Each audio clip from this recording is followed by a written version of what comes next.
বিসমিল্লাহির রহমানির রহিম। জাতীয় বিশ্ববিদ্যালয়ের অনলাইন ক্লাসে সবাইকে স্বাগতম। করোনাকালীন শিক্ষা কার্যক্রম চলমান রাখার স্বার্থে জাতীয় বিশ্ববিদ্যালয়ের উদ্যোগে অনলাইন ক্লাসে সংযুক্ত হতে পেরে আমি আনন্দিত। সবাইকে স্বাস্থ্যবিধি মেনে চলার আহ্বান জানাচ্ছি। বিষয় কেমিস্ট্রি, প্রোগ্রাম স্নাতক সম্মান, তৃতীয় বর্ষ, কোর্স কোড 23-28-13। কোর্সের নাম এগ্রিকালচারাল কেমিস্ট্রি। Lecture number 3। লেকচারের শিরোনাম পেস্টিসাইডের ফর্মুলেশন। আমি মোহাম্মদ সজীব মিয়া, প্রভাষক, তেজগাঁও কলেজ, ঢাকা। পেস্টিসাইডের ফর্মুলেশন সম্পর্কে আমরা জানবো যে ফর্মুলেশনটা কি। আমরা জানি কীটনাশক সাধারণত কম পরিমাণে জমিতে প্রয়োগ করতে হয়।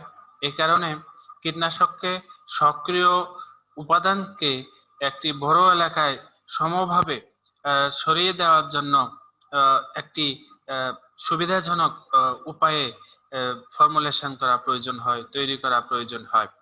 কীটনাশকের সক্রিয় উপাদানকে কোনো নিষ্ক্রিয় বাহক বা উপাদানের সাথে মিশে ব্যবহার উপযোগী হিসাবে তৈরি করাটাকে মূলত কীটনাশকের ফর্মুলেশন বলা হয়, পেস্টিসাইডের ফর্মুলেশন ব্যবহার বলা হয়।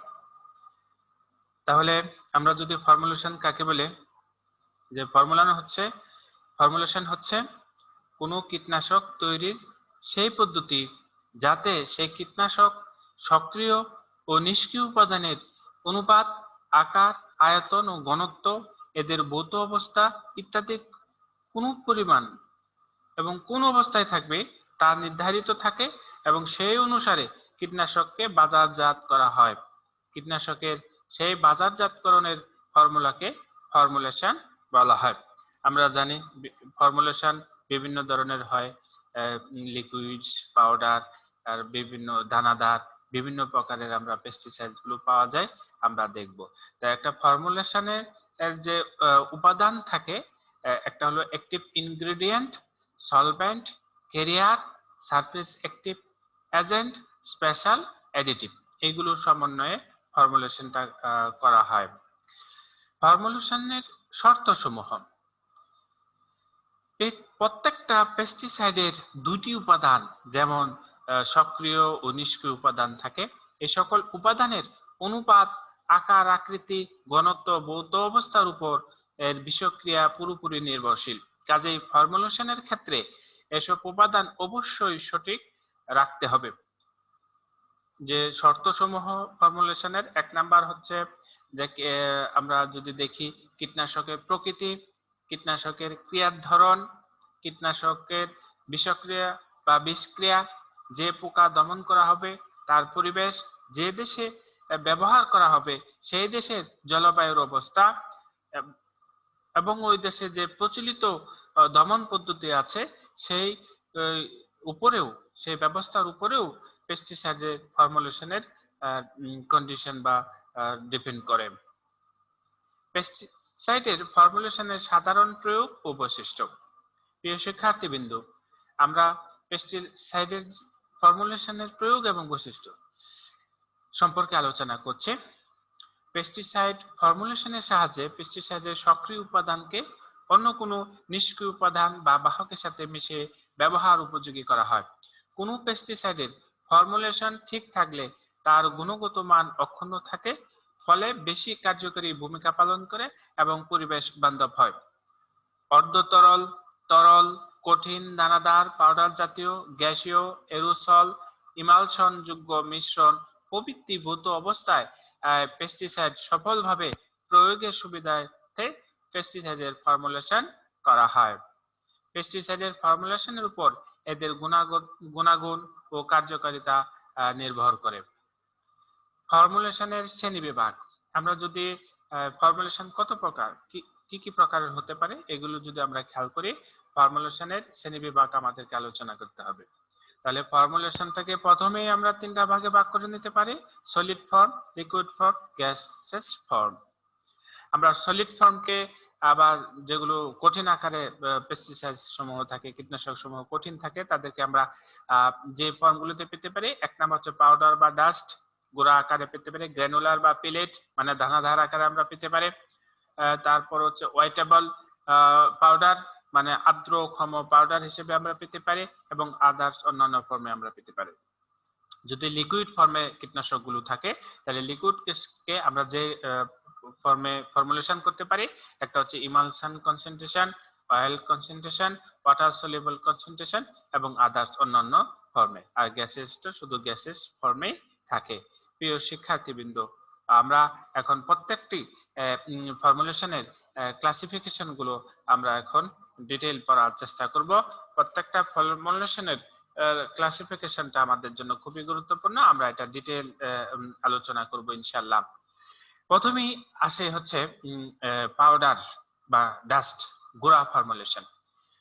গুঁড়া ফর্মুলেশন বিশিষ্ট কীটনাশককে সক্রিয় উপাদানের বা খুবই কম থাকে, সাধারণত 0.5 থেকে বা 5 থেকে 10% পর্যন্ত সক্রিয় উপাদান থাকে। গুঁড়া বলতে সূক্ষ্ম কণা যাদের ব্যাস হচ্ছে 30 মিলিমিটারের কম, এদেরকে বোঝায়। যখন এদেরকে প্রয়োগ করতে হয় কখন? যখন গাছের পাতা ভিজা থাকে বা সকালে যখন গাছের পাতায় শিশির জমা থাকে, তখন এদেরকে প্রয়োগ করলে ভালো ফলাফল পাওয়া যায়।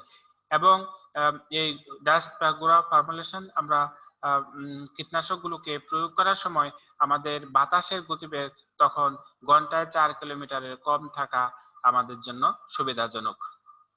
গুঁড়া ফর্মুলেশনের সুবিধা ও অসুবিধা সম্পর্কে এখন আমরা আলোচনা করব। গুঁড়া ফর্মুলেশনের সুবিধা হলো প্রয়োগকারীর জন্য প্রস্তুত অবস্থায় পাওয়া যায় এবং কোনো প্রকার পানি দরকার নেই। এজন্য যে অঞ্চলে পানির স্বল্পতা রয়েছে সেখানে আমরা সাধারণত গুঁড়া বা ডাস্ট ফর্মুলেশন ব্যবহার আমাদের জন্য অনেক সুবিধাজনক। অন্যান্য কতিপয় ফর্মুলেশনের চেয়ে এরা গাছের জন্য কম বিষাক্ত হয়। পাশাপাশি অসুবিধাও আছে। ক্ষুদ্র কণাগুলো মানুষের শ্বাস প্রশ্বাসের জন্য বিপদ ঘটাতে পারে। শ্বাস প্রশ্বাসের সাথে ঢুকে যায়, তখন শ্বাস প্রশ্বাসে মানুষের ঢুকে যাওয়ার ফলে শরীরের ভিতরে প্রবেশ করার ফলে বিষক্রিয়া সৃষ্টি করতে পারে। গুঁড়াগুলোকে বাতাস উড়িয়ে নিয়ে যেতে পারে বা বৃষ্টিতে ধুয়ে যেতে পারে এবং এদের অবশিষ্টাংশের স্থায়িত্বকাল খুবই কম, রেসিডুয়াল ইফেক্ট খুবই কম। এগুলো মধ্যে সক্রিয় উপাদানের পরিমাণ কম থাকায় বিপুল পরিমাণে বহন করে নিতে হয়, বিপুল পরিমাণে ইউজ করতে হয়, যা অনেক খরচা অনেক বেড়ে যায়, অর্থাৎ ব্যয়বহুল হয়ে দাঁড়ায়। দানাদার বা পেলেট বা গ্র্যানুলেট ফর্মুলেশন। দানাদার ফর্মুলেশন পেস্টিসাইড সক্রিয় উপাদানের সাথে নিষ্ক্রিয় উপাদান যেমন কে, বালি, জবের পাউডার, তারপর আগ্নেয়গিরি ছাই মিশানো থাকে। এই ফর্মুলেশনের দানার আকার 30 থেকে 60 মেশ হয়, ব্যাস হচ্ছে 0.3 থেকে 7 মিলিমিটারের মধ্যে থাকে। এখানে ওই পাউডার ফর্ম থেকে তোমার সক্রিয় উপাদানের পরিমাণ প্রিয় শিক্ষার্থীবৃন্দ একটু বেশি থাকে, তবে বেশি থাকলেও এটা 15% নিচেই থাকে। টোটাল অ্যামাউন্টের সক্রিয় উপাদান 15% নিচেই থাকে। দানাদার ফর্মুলেশনের সুবিধা ও অসুবিধা। সুবিধাসমূহ আমরা প্রথমে সুবিধাটা দেখি, যে উপকারী পোকার জন্য এগুলো বেশি ক্ষতিকর নয়, 1 নাম্বার। 2 নাম্বার, অবমুক্তি নিয়ন্ত্রণ করা যায়, এমন কীটনাশক ব্যবহার করে এদেরকে কার্যকারিতা দীর্ঘতর করা যায়। ঠিক আছে, এই ফর্মুলেশনে উৎপাদিত কীটনাশক ব্যবহার করার জন্য বিশেষ যন্ত্রের প্রয়োজন নেই। অসুবিধাটা হলো, পাশাপাশি যে অসুবিধাটা হলো, এদের নিষ্ক্রিয় পদার্থ ভারী বলে প্রয়োগের সময় বা পরে ওষুধগুলো দূর করা যায় না। কণাগুলোর আকার নিষ্ক্রিয় পদার্থের জন্য বড় হয় বলে জমিতে বেশি লাগে, আর বেশি যখনই লাগবে তখনই হচ্ছে তার ব্যয়ও বেড়ে যাবে। আর্দ্রক্ষম গুঁড়া পাউডার মানে ওয়েটেবল পাউডার ফর্মুলেশন। এই ফর্মুলেশন হচ্ছে যা পানিতে অদ্রবণীয় কীটনাশকের সূক্ষ্ম কণা, একটি বিস্তারক এজেন্ট ও একটি তোমার হলো অ্যাক্টিভ কেমিক্যাল ও একটি ফিল্টার দ্রব্য চায়না ক্লের মিশ্রণ থাকে। আমরা এই সক্রিয় উপাদান সমূহকে এখানে থাকে হচ্ছে কত অনেক বেশি পরিমাণ হলো এই সক্রিয় উপাদানগুলো থাকে এখানে প্রায় হলো 50% সক্রিয় উপাদান থাকে। দানাদার আমরা আলোচনা করেছি। তো আর্দ্রক্ষম হোয়াইট অ্যাপেল ফর্মুলেশনের 50% সক্রিয় উপাদান থাকে, মানে টোটাল অ্যামাউন্টের শতকরা অনেক বেশি। আর্দ্রক্ষম গুঁড়া ফর্মুলেশনের সুবিধা অসুবিধা। সুবিধা হলো তরল কীটনাশকের চেয়ে এর ব্যবহার নিরাপদ ও সস্তা। তরল কীটনাশকের থেকে এর ব্যবহার নিরাপদ এবং সস্তা। আর আর্দ্রক্ষম অসুবিধা একটু বেশি, এদের সাসপেনশন সবসময় নাড়াতে হয়, নতুবা তলায় জমা হয়ে যাবে। সাসপেনশন যে ফর্মটা এটা সবসময় নাড়াতে হয়, নাহলে তলায় জমা হয়ে যায়। 2 নাম্বার হলো গোড়ার মতো এদের কণাও সূক্ষ্ম বিধায় ওজন করার সময় বাতাসে ভেসে এসে প্রয়োগকারীর মুখমণ্ডলে পড়তে পারে বা নাক মুখে ভেসে হচ্ছে ভিতরে প্রবেশ করতে পারে। এটা একটু অসুবিধা। প্রিয় আমরা ইমালশন বা একে সংক্ষেপে হচ্ছে ইসি, ইমালশন বা সংক্ষেপে একে বলা হয়েছে ইসি। এই ফর্মুলেশনে হচ্ছে একটি জৈব দ্রাবক, বিশেষ করে যেমন জাইলিন, তারপর হচ্ছে সাইক্লো ও হ্যাক্সেনের সাথে মিশিয়ে ইমালশনটা তৈরি করা হয়। পরে এটি এই ক্ষেত্রে একটা ইমালসিফায়ারও যোগ করা হয়। ইমালসিফায়ার এক্ষেত্রে একটি ইমালসিফায়ার হিসাবে যুক্ত করা হয়।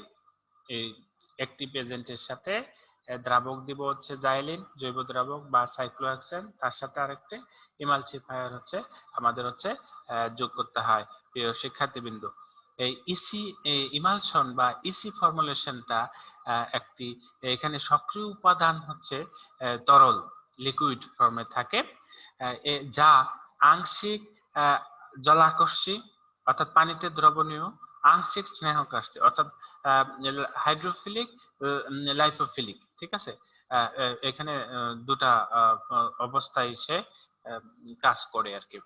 তো ইমালশন ফর্মুলেশনের সুবিধা ও অসুবিধা। প্রিয় শিক্ষার্থীবৃন্দ, সুবিধা সমূহের মধ্যে প্রথমেই যে সুবিধাটা হলো ইমালসিফায়ার স্প্রে মিশ্রণের তল টান কমিয়ে দেয়, পৃষ্ঠ টান কমিয়ে দেয়, ফলে কীটনাশক ভালোভাবে ছড়িয়ে পড়তে পারে। এই ইমালশন ফর্মুলেশন কীটনাশককে পানিতে মিশে পাতলা করে প্রয়োগ করা হয়, ফলে একটু অ্যামাউন্ট কম লাগে। প্রয়োগের পরে পানি ও দ্রাবক বাষ্পীভূত অবস্থায় উড়ে যায় এবং বিষাক্ত উপাদান পড়ে থাকে। এটার অসুবিধা হলো জৈব দ্রাবক ব্যবহার করতে হয় বলে ইমালশন জাতীয় কীটনাশকের দাম বেশি পড়ে। উচ্চ তাপমাত্রা ও ঠান্ডায় এই ইসি ফর্মুলেশনের জন্য ইমালশন ফর্মুলেশনের জন্য ক্ষতিকর। পানিতে দ্রবণীয় কনসেন্ট্রেট ফর্মুলেশন। এ জাতীয় কীটনাশক পানিতে সম্পূর্ণ মিশ্রিত ও দ্রবীভূত হয়ে যায়।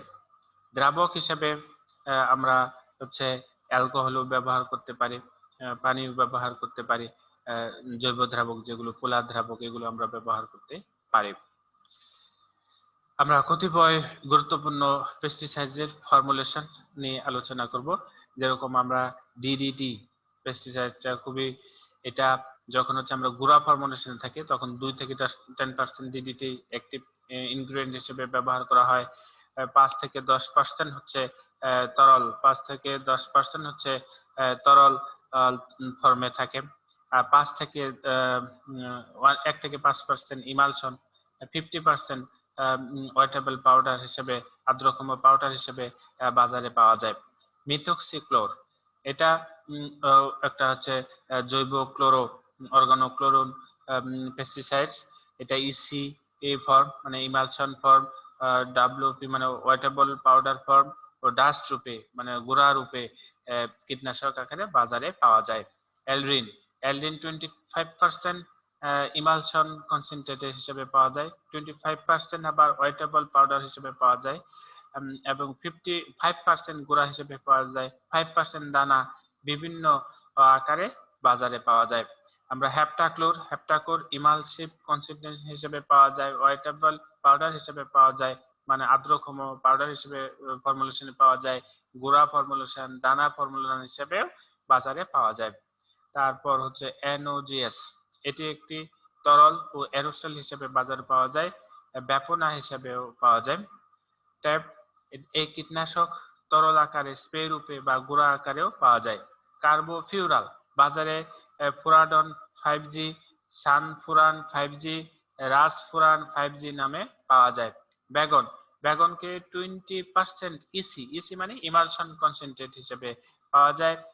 তারপর 25% ওয়েটেবল পাউডার হিসেবে পাওয়া যায় এবং ডাস্ট রূপেও বাজারে পাওয়া যায়। মেটাসিনট্রেক্স আর 25% ইসি হিসেবে বাজারে পাওয়া যায়। প্রিয় শিক্ষার্থীবৃন্দ, এখন আমরা 10 নাম্বার চ্যাপ্টারের ফাঙ্গিসাইড বা ছত্রাকনাশকের শ্রেণীবিন্যাস আছে। আমরা এই ফাঙ্গিসাইড বা ছত্রাকনাশকের যে শ্রেণীবিন্যাসটা, এটা আমরা হচ্ছে আলোচনা করব।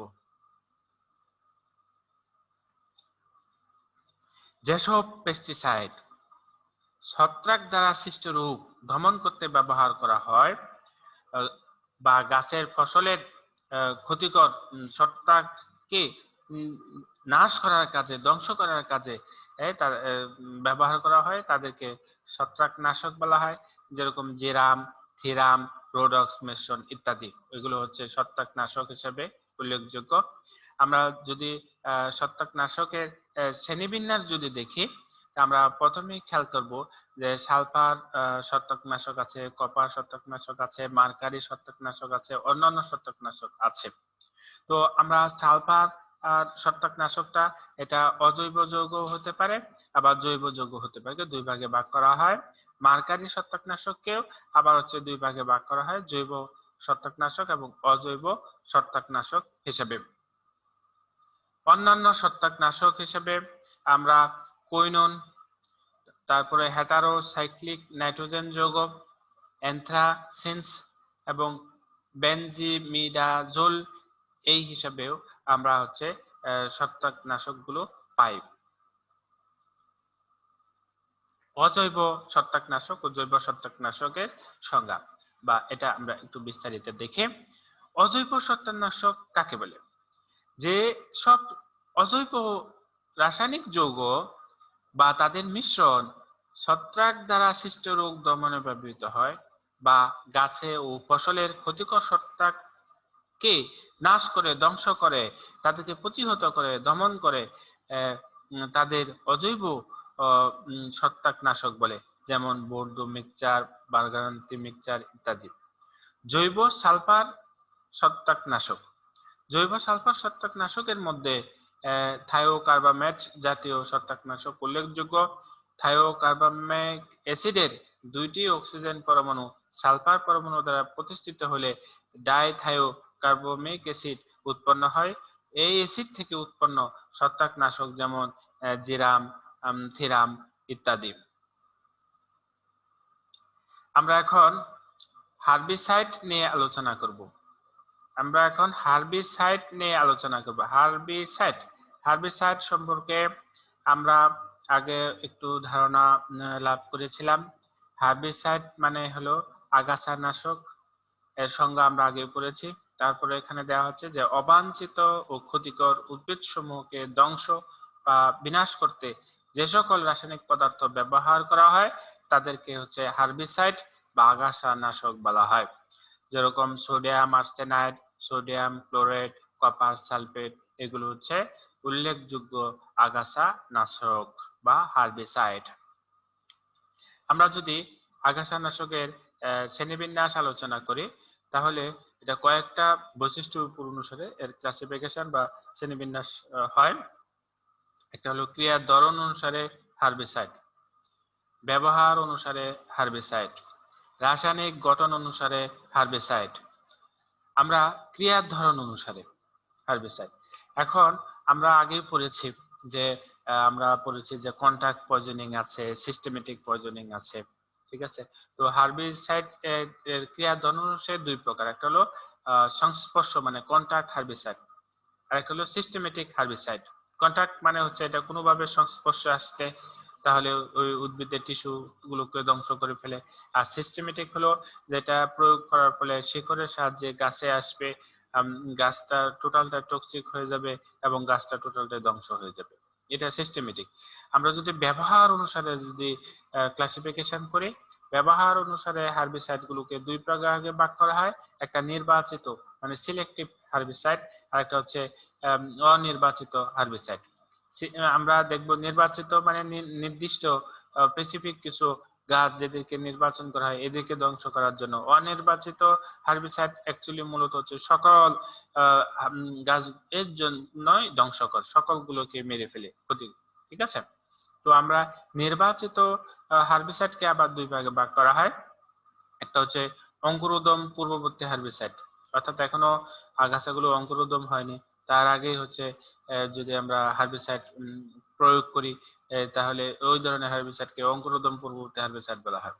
আর অঙ্কুরোদ্গম পরবর্তী হার্বিসাইড অর্থাৎ গাছ হয়ে গেছে, আগাছার জন্য গেছে, এখন যে সকল পেস্টিসাইড প্রয়োগ করে ওই আগাছাগুলোকে দমন করা হবে তাদেরকে অঙ্কুরোদ্গম পরবর্তী হার্বিসাইড বলা হয়। আমরা যদি এখন রাসায়নিক গঠন অনুসারে যদি হার্বিসাইডের সম্পর্কে আলোচনা করি তাহলে রাসায়নিক গঠন অনুসারে হার্বিসাইড গুলোকে মূলত চার ভাগে ভাগ করা যায়। একটা হলো chlorophenoxy acetic acid herbicide, triazine herbicide, bipyridyl herbicide, প্রতিস্থাপিত ইউরিয়া হার্বিসাইড। প্রতিস্থাপিত ইউরিয়া হার্বিসাইড। প্রিয় শিক্ষার্থীবৃন্দ, এখন হচ্ছে আমরা ইম্পর্টেন্ট যে টার্মগুলো আছে সংস্পর্শ ও সিস্টেমেটিক আগাছানাশক হার্বিসাইড সম্পর্কে আমরা আলোচনা করব। সংস্পর্শ আগাছানাশক বা হার্বিসাইড, যেসব আগাছানাশকের সংস্পর্শে প্লান্ট টিস্যু ধ্বংস হয় তাদেরকে সংস্পর্শ আগাছানাশক বলে, যেমন sodium arsenide, potassium cyanide. Sodium arsenate, potassium cyanide. Systematic আগাছানাশক, সিস্টেমেটিক আগাছানাশক অর্থাৎ যেসব আগাছানাশক পাতায় প্রয়োগ করলে মূলে সঞ্চিত হয়ে মূল নষ্ট করে দেয় এবং গাছটি শুকিয়ে মারা যায় তাদেরকে সিস্টেমেটিক আগাছানাশক বলা হয়। উদাহরণ হিসেবে আমরা 2,4-D, 2,4,5-D প্রভৃতি।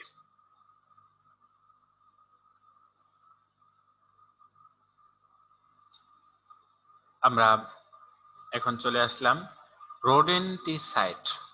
আমরা আগে এটা সংজ্ঞাটা ডেফিনিশনটা পড়েছিলাম। রোডেন্ট মানে তিক্তদন্তী ইঁদুর জাতীয় যে প্রাণী, কীট যেগুলো মানুষের জন্য ক্ষতিকর, অর্থাৎ যেসব পেস্টিসাইড বিভিন্ন ধরনের ইঁদুর, কুকুর ও অন্যান্য রোডেন্টকে মারার জন্য ব্যবহার করা হয় তাদেরকে বলা হয়েছে রোডেন্টিসাইড। আমরা আবার একটু খেয়াল করি, ইঁদুর খুবই তীক্ষ্ণদন্তী, কুকুর ও অন্যান্য রোডেন্ট যারা আছে তীক্ষ্ণদন্তী বিশিষ্ট, এদেরকে মারার জন্য ব্যবহার করা হয় তাদেরকে রোডেন্টিসাইড বলা হয়। যেমন ওয়ারফারিন, ব্রোডিফেকাম এগুলো হচ্ছে উল্লেখযোগ্য রোডেন্টিসাইড। এখন একটা আদর্শ রোডেন্টিসাইডের কি বৈশিষ্ট্য হতে পারে? একটা আদর্শ রোডেন্টিসাইডের কি বৈশিষ্ট্য হতে পারে? এক নাম্বার, যেসব রোডেন্টিসাইড দমন করতে হবে তাদের বিরুদ্ধে বিষাক্ত হতে হবে। যেসব রোডেন্টকে দমন করতে হবে তাদের বিরুদ্ধে বিষাক্ত হতে হবে। 2, মানুষ, উদ্ভিদ ও অন্যান্য জীবজন্তুর জন্য ক্ষতিকারক প্রভাব শূন্য হতে হবে। উপকারী পেস্টির উপর বিষাক্ত না হওয়া, এটি দ্রুত ও অধিক ক্রিয়াশীল হতে হবে।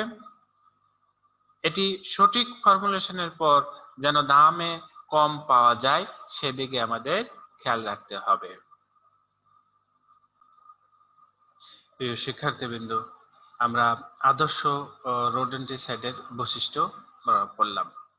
এখন এই রোডেন্টিসাইড তো আমরা পড়লাম, এই রোডেন্টিসাইড প্রয়োগ ছাড়াও আমরা রোডেন্ট থেকে এই ইঁদুর, উকুন, অন্যান্য রোডিন থেকে, তীক্ষ্ণদন্তি থেকে আমরা কিছু প্রতিরোধমূলক ব্যবস্থা নিতে পারি।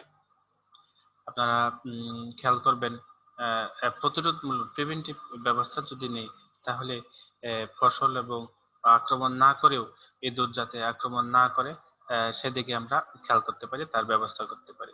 একে বলা হয় প্রিভেন্টিভ মেথড। ঠিক আছে? তো এক ইঁদুর পানি ও পানিযুক্ত খাদ্য ছাড়া বাঁচতে পারে না।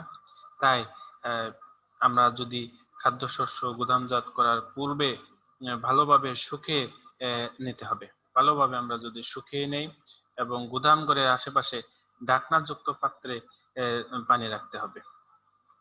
গুদাম বা ঘরের জ্বালানা, ভেন্টিলেটর প্রভৃতি থেকে তারের জাল দিয়ে লাগাতে হবে, তারের জাল দিয়ে আটকাতে হবে, যাতে ইঁদুর ঘরে প্রবেশ করতে না পারে। ইঁদুর সাধারণত নোংরা আবর্জনা যুক্ত জায়গা পছন্দ করে, তাই গুদাম, বাড়িঘর ও ক্ষেত সর্বদা আবর্জনা মুক্ত ও পরিষ্কার পরিচ্ছন্ন রাখতে হবে। সর্বদা যদি আমরা পরিষ্কার পরিচ্ছন্ন রাখতে হবে। খাদ্য, শস্য, ধাতব পাত্র রাখলে ইঁদুর ছিদ্র করে ভেতরে প্রবেশ করতে পারে না। কোনো গাছে ইঁদুরের আক্রমণের সম্ভাবনা থাকলে, যেমন নারিকেল গাছ, কুল গাছ, সেই গাছে 1.5 থেকে 2 মিটার উপরে 50 থেকে 60 মিলিমিটারের টিনের চওড়া মসৃণ পাত লাগাতে হবে। ফলে ওই ইঁদুর গাছে উঠতে ব্যর্থ হবে। এটা আমরা করতে পারি। এটা হলো হচ্ছে প্রিভেন্টিভ ব্যবস্থা। এখন আমরা কিছু যান্ত্রিক উপায়েও পেস্টিসাইড প্রয়োগ করা ছাড়া, রোডেন্টিসাইড প্রয়োগ করা ছাড়াও আমরা কিছু যান্ত্রিক উপায়ে হচ্ছে রোডেন্টকে আমরা নিয়ন্ত্রণ করতে পারি। যেরকম বিভিন্ন প্রকারের যন্ত্রপাতি আছে, যেমন ফাঁদ, কেজ, গর্ত, আঠা জাতীয় বা অন্য কোনো উপায়ে ইঁদুরকে ধরা এর পদ্ধতির অন্তর্ভুক্ত। যেসব পদ্ধতি ইঁদুর চলাচল করে বা ইঁদুরের গর্তে, এসব ব্যবস্থা করতে হবে, যাতে ফাঁদ ব্যবহার করলে যাতে টোপ হিসেবে লোভনীয় খাদ্য দ্রব্য যেরকম চাল ভাজা, গম ভাজা, শুটকি মাছ প্রভৃতি ব্যবহার করা হয়। এই যে পদ্ধতিটা, এটাকে বলা হয় যান্ত্রিক পদ্ধতি। কিছু জৈবিক পদ্ধতিও আছে, আমরা যদি জৈবিক পদ্ধতি যদি অ্যাপ্লাই করি, তাহলে রোডেন্টকে আমরা নিয়ন্ত্রণ করতে পারি। বায়োলজিক্যাল মেথড, যেরকম এই পদ্ধতিতে ইঁদুর শিকার করে খায় এসব প্রাণী, যেরকম বিড়াল, কুকুর, বেজি পুষে আমরা ইঁদুরকে দমন করতে পারি। ইঁদুর আক্রান্ত জমিতে চিল, হুতুম পেঁচার বসার স্থান করে দিলেও ইঁদুরকে দমন করা যায়। আমরা ইঁদুরকে কন্ট্রোল করার জন্য রাসায়নিক পদ্ধতি রয়েছে। আমরা রাসায়নিক পদ্ধতি যদি অ্যাপ্লাই করি তাহলে হবে। সবসময় প্রতিরোধ, যান্ত্রিক ও জৈবিক পদ্ধতি এতে ইঁদুর দমন করা হয় না। আর এই প্রতিরোধ বা যান্ত্রিক বা জৈবিক পদ্ধতিতে ইঁদুর দমন সময় সাপেক্ষ ও ব্যয়বহুল। তাই রোডেন্টিসাইড দিয়ে ইঁদুর দমন করা যায়। রাসায়নিক দমন নিম্নোক্ত ভাগে ভাগ করা হয়।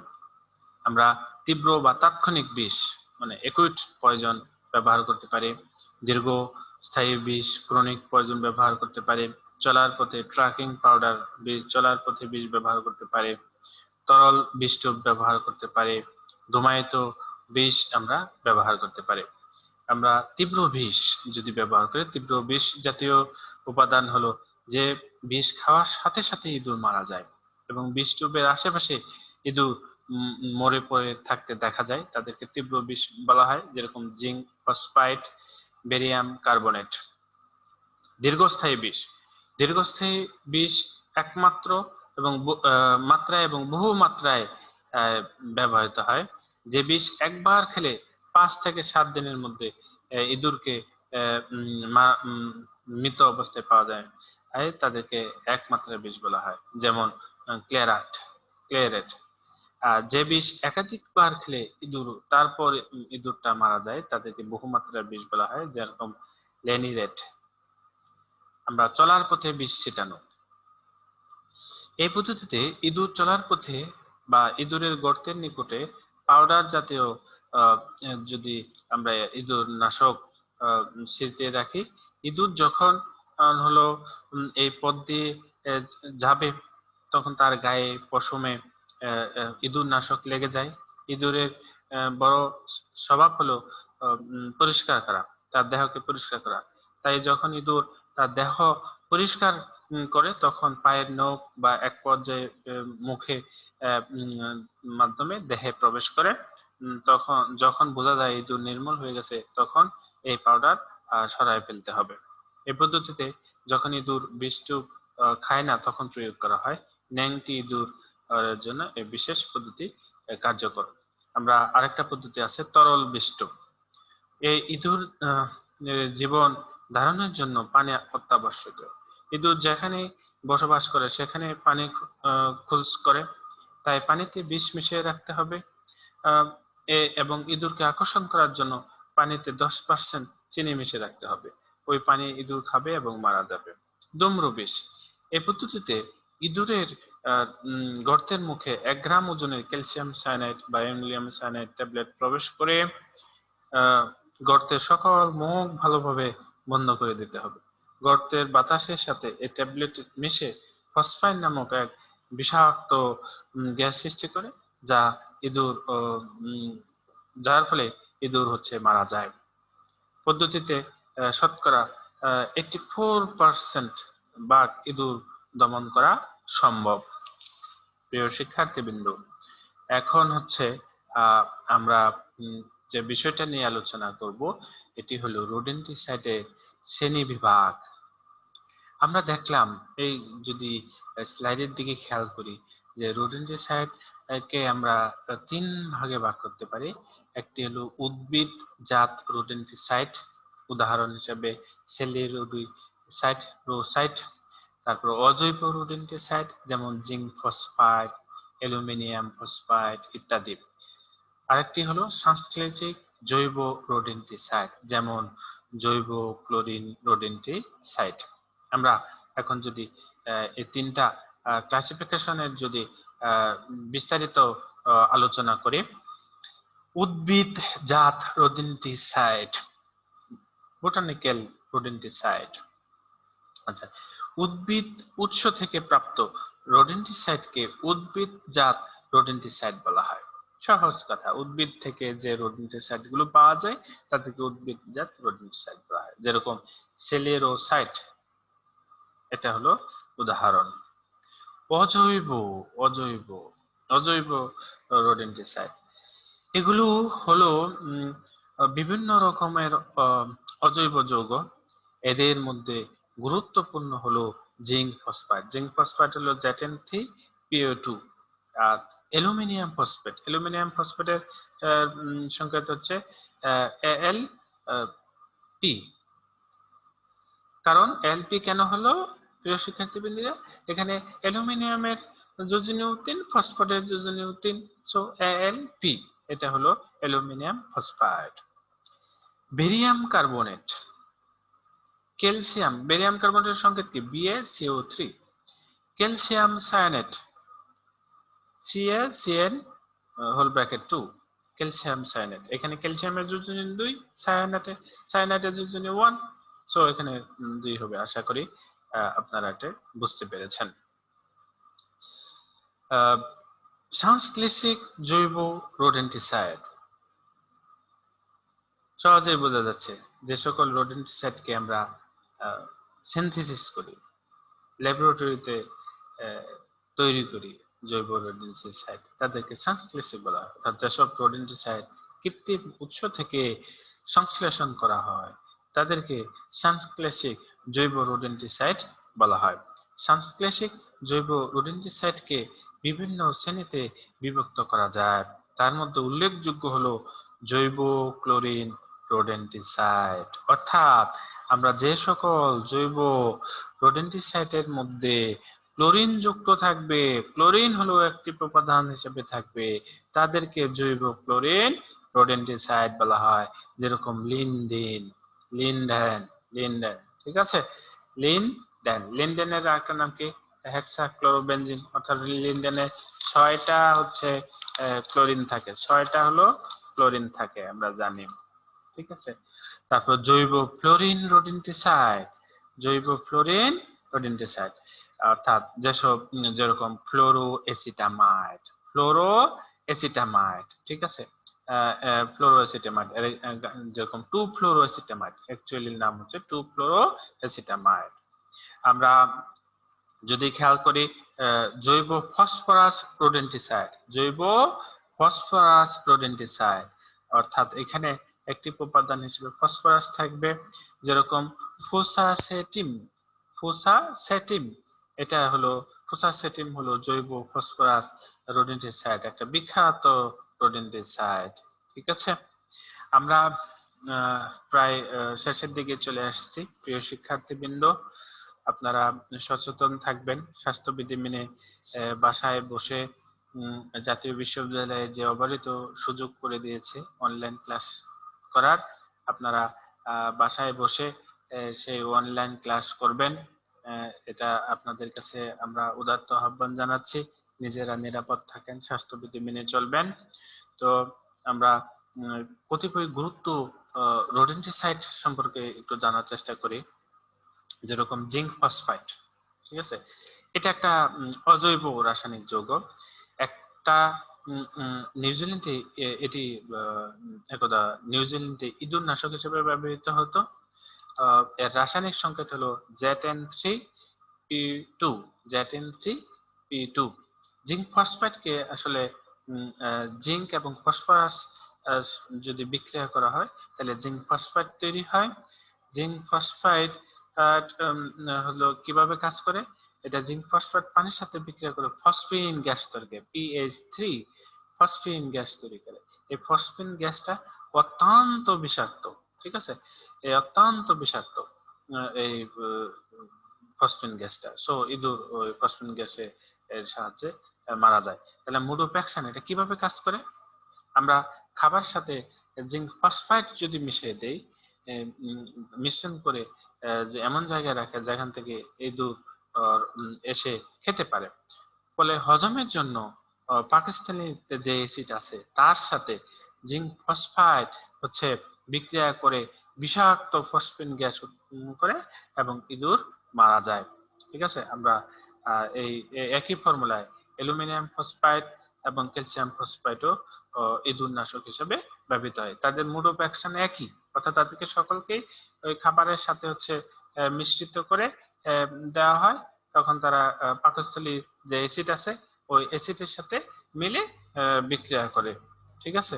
তো প্রিয় শিক্ষার্থীবৃন্দ, আমরা আশা করি আজকে যে আলোচনা করলাম, আলোচনা শেষের দিকে আসছে, আমরা দুটো অধ্যায়কে একসাথে পড়ার সমন্বয় করে পড়েছে। তোমাদের সিলেবাসের যে 10 নম্বর অধ্যায়টা আছে, 10 নম্বর অধ্যায় আমরা হার্বিসাইড, তারপর হচ্ছে রোডেন্টিসাইড এবং হচ্ছে ছত্রাকনাশক, এই তিনটার শ্রেণীবিন্যাস ওইখানে আলোচনা ছিল। আমরা তিনটার শ্রেণীবিন্যাসে এখানে আলোচনা করলাম। প্রথমেই আমরা ফর্মুলেশন অধ্যায়ের ফর্মুলেশন অফ পেস্টিসাইডস যেটা, এটা আলোচনা করেছি। এটা হলো তোমাদের চ্যাপ্টারের প্রথম দিকে আছে, 5 নম্বর দিকে আছে, তোমরা এটা একটু খেয়াল করবে।